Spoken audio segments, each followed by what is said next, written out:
ముఖ్యమంత్రి శ్రీ వైఎస్ జగన్మోహన్ రెడ్డి గారు అంటే అంబేద్కర్ ఆయన రాజ్యాంగం రాసిన ఆయన్ని గుర్తించి అందరూ ఎప్పుడు చేయని విధంగా 400 కోట్ల రూపాయలతో అక్కడ అంబేద్కర్ సుదీవనాన్ని నడుబొడ్డున నిర్మించారు. పైన కొండపైన అమ్మవారు అయితే కింద అంబేద్కర్ విగ్రహాన్ని నిర్మించడం చాలా సంతోషంగా ఉంది. అందరూ అంటే ఎప్పుడు చేయని విధంగా అంబేద్కర్ ని గుర్తించారని జగన్మోహన్ రెడ్డి గారిని కూడా అందరూ అభినందించారు. అదే విధంగా ఇప్పుడు అంటే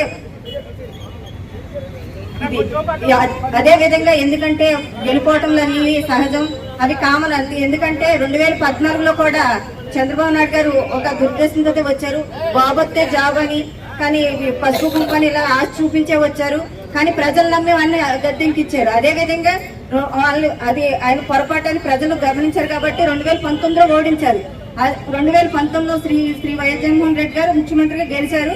అదే విధంగా అనేక రాష్ట్రానికి సంబంధించిన అనేక కార్యక్రమాలు చేపట్టడం జరిగింది. హాస్పిటల్ కానీ ఇవన్నీ మొత్తాన్ని చాలా కార్యక్రమాలు చేశారు.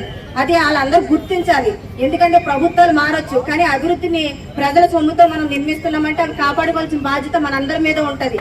కానీ అలాంటివన్నీ మనం ధ్వంసం చేస్తున్నారు. అంటే అది కరెక్ట్ కాదు.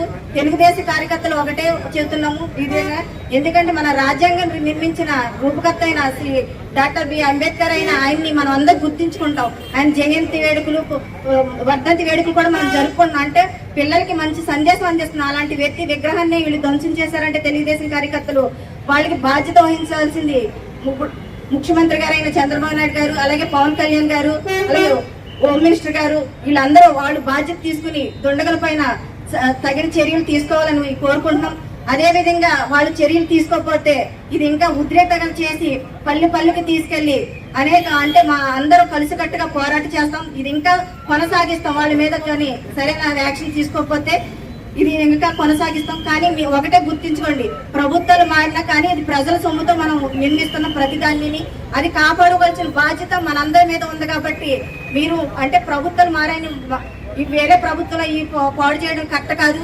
అంటే ఎందుకంటే మాట్లాడారు, కానీ అందరూ మాట్లాడి కూడా మనకి మన జాతి కోసం, అలాగే మన ముఖ్య నాయకుడు జగన్మోహన్ రెడ్డి గారి కోసం, అలాగే ఈ దేశానికే కాదు ఈ ప్రపంచానికి ఒక ఆదర్శమూర్తి అయిన ఒక బాబా అంబేద్కర్ అయిన ఆయన శిల్పం పక్క దగ్గరికి వెళ్ళి మరి చుట్టూలతో కొట్టడం అంటే ఇది ప్రపంచమే అవుతుంది. ఎందుకంటే నేను మాత్రం నిన్న నుంచి ఒక ఆలోచనలోకి వచ్చాను.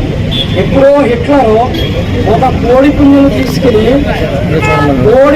తీసుకుని హిట్లర్ ఎప్పుడైతే తలకాయ కానీ ఎదురు రావడం మొదలెట్టి తోకదాగా ఎలా వచ్చాడో ఈ రోజున జగన్మోహన్ రెడ్డి గారిని తొక్కడానికి, ఆ పార్టీని భూస్థాపన చేయడానికి ఒక ఎస్సీ వర్గాన్ని ఎన్నుకున్న మహానుభావుడు ఎవరున్నారంటే అది ఈ రోజున చంద్రబాబు నాయుడు.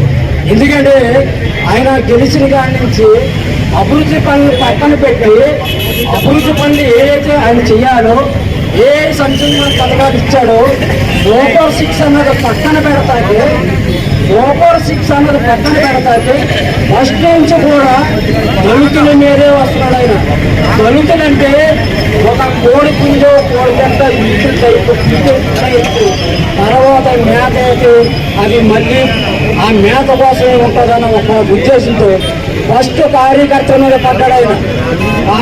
నాయకుల మీద పడ్డ తర్వాత మరీ ముఖ్యంగా కొంతమంది ఎవరైతే మంత్రులు ఉన్నారో ఆ మంత్రుల మీద అనేక రకాల ఉద్యోగాలు చేశారు.